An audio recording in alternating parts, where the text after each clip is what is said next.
Chers amis, bonjour. Nous sommes le lundi 19 janvier 2026. Il est 10 heures. Quelques news de l'Arménie, de l'Artsakh et de la diaspora arménienne. Tout d'abord, donc, vous pouvez aussi suivre mes news sur Radio Arménie Lyon, Radio Arménie, donc sur Internet ou sur le site, tous les jours à 9 heures. Donc, des brèves de l'actualité arménienne, donc pendant 10 minutes à peu près. Voilà, à partir d'aujourd'hui, donc tous les jours de la semaine.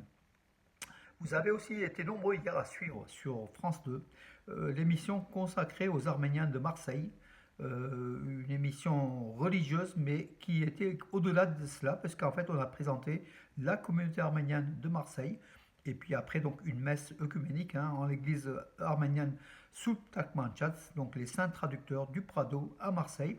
Alors, ceux qui n'ont pas eu l'occasion de suivre hier en direct pendant 2 heures et demie ces émissions sur France 2, vous pouvez voir sur YouTube, tout simplement, sur mes pages Facebook, j'ai rapporté en fait les 2 émissions qui étaient mises en place par les chrétiens d'Orient. Voilà le site des chrétiens orientaux.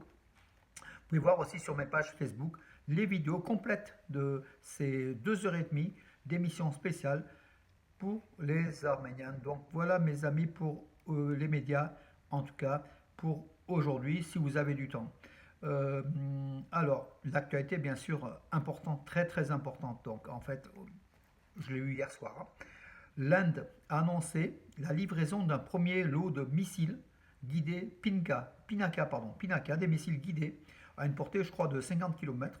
Donc le ministère indien de la Défense, le ministre indien de la Défense, euh, Rajnath Singh, a annoncé la livraison d'un premier lot de missiles guidés, les missiles guidés, donc Pinaka, produits par l'usine Solar Defense and Aerospace Limited, SDAL, de Nagpur, en Inde, donc livrés à l'Arménie, rapporte le The Hindu Business Line.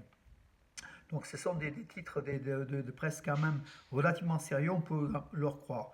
Comme le souligne le média donc, indien, l'Arménie avait précédemment signé un contrat pour la fourniture de 4 batteries Pinaka, incluant l'exportation de missiles guidés pour systèmes de lancement multiples et d'autres équipements de défense. Voilà, les livraisons des lanceurs ont débuté en juillet 2023 et sont achevées en novembre 2024. Selon certaines sources, dès que les missiles sont opérationnels, l'entreprise les expédiera à l'Arménie. Voilà, des missiles guidés, donc Pinaka, devraient intégrer l'arsenal de l'armée arménienne. L'Arménie a signé un accord d'approvisionnement avec l'Inde, portant notamment sur l'importation de ces missiles guidés et d'autres équipements de défense. Le montant des achats d'armement de l'Arménie auprès de l'Inde s'élève à 600 millions de dollars, donc c'est important. L'Arménie qui veut la paix, qui en même temps s'arme, c'est une très très bonne stratégie. Alors voilà, faire la paix et s'armer en même temps au cas où. Voilà. D'ailleurs, l'Azerbaïdjan ne se prive pas de cela.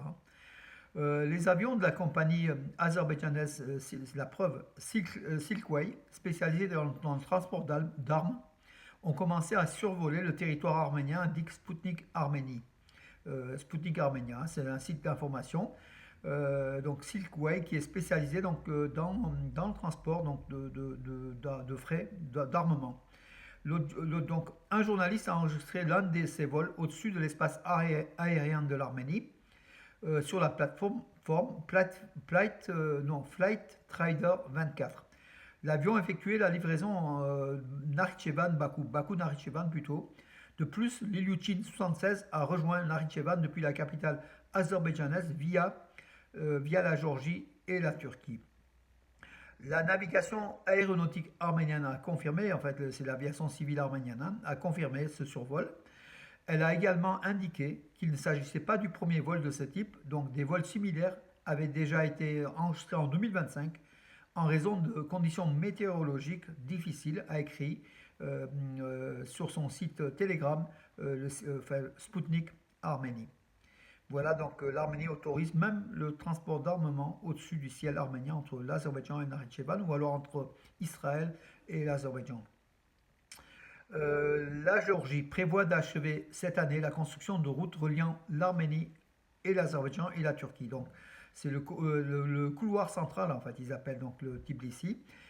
C'est Georgia Online qui l'affirme. Le gouvernement géorgien entend achever d'ici 2026 la construction des routes reliant l'Azerbaïdjan et l'Arménie à la Turquie dans le cadre du projet Couloir central. Le couloir central est un axe routier traversant donc de la Chine, le Kazakhstan, la mer Caspienne, l'Azerbaïdjan, la Géorgie, la Turquie et rejoignant l'Europe. Donc l'Arménie sera aussi reliée. Conformément aux programmes gouvernementaux inscrits au budget de 2026, il est prévu d'achever la construction des tronçons Rustavi-Garmir, Garmir c'est en Arménie, et Algeti-Sadarlo, c'est la frontière entre l'Arménie et la Géorgie et l'Azerbaïdjan en fait, le point de rencontre, menant aux frontières arméniennes et azerbaïdjanaises. En fait, ces routes vont être donc achevées en 2026 d'après le média géorgien, ainsi que de construire la route Batumi-Salpi jusqu'à la frontière turque. Voilà, grâce à la mise en œuvre des projets de construction des tronçons du corridor central entre reliant la Géorgie, l'Azerbaïdjan et l'Arménie, et la Turquie sera achevée, donc indique le document. Plutôt une bonne chose pour l'Arménie qui se désenclavera encore davantage, mais la Géorgie a compris qu'il y a des taxes à percevoir, bien évidemment, d'énormes taxes, voilà, et elle accélère pour cela, donc parce qu'en fait, la route Trump, la voie Trump qui va un petit peu faire baisser le chiffre d'affaires des Géorgiens en matière douanière, ça n'intéresse pas trop, ça inquiète même quelque part Tbilissi, on l'a vu dernièrement, qui veut percevoir, qui veut vivre des rentes en fait, des rentes des axes routiers qui passent à travers son territoire, du pipeline en fait, du gazoduc qui traverse la Géorgie entre Bakou et Ceyhan. Voilà donc aussi la politique de la Géorgie, c'est gagner le maximum. Et elle a raison. L'Arménie devrait faire pareil. Le Premier ministre arménien, donc Nikol Pachinian, a assisté hier à une messe, la Sainte Messe, une nouvelle fois donc avec des prêtres défroqués en fait, qui sont en rébellion par rapport à Saint-Echmadzin et qui veulent la destitution de Grdic Nersisian, le catholicos Karekin de d'Echmadzin, qui sont du groupe des 18 prêtres et religieux donc, qui ont fait entre guillemets, les traîtres qui ont rejoint Nikol Pachinian par rapport aux 471 prêtres qui sont restés fidèles à Saint-Echmadzin à Karekin II ou catholicos.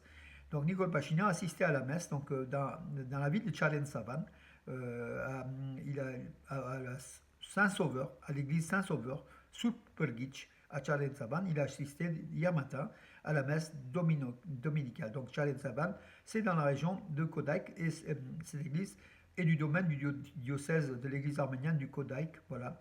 Le maire de Tchalen-Savan, Hagop Chakalyan, assisté également à cette messe, donc où Pachinian et quelques membres du gouvernement étaient présents. L'Église apostolique arménienne de Géorgie recevra une compensation de 1 100 000 lari. Lari, c'est la monnaie géorgienne en fait. Donc tout ça, ça équivaut à peu près à 350 000 euros. Donc pourquoi donc la Géorgie verse aux Arméniens et pas qu'aux Arméniens, à toutes les communautés religieuses sur son territoire?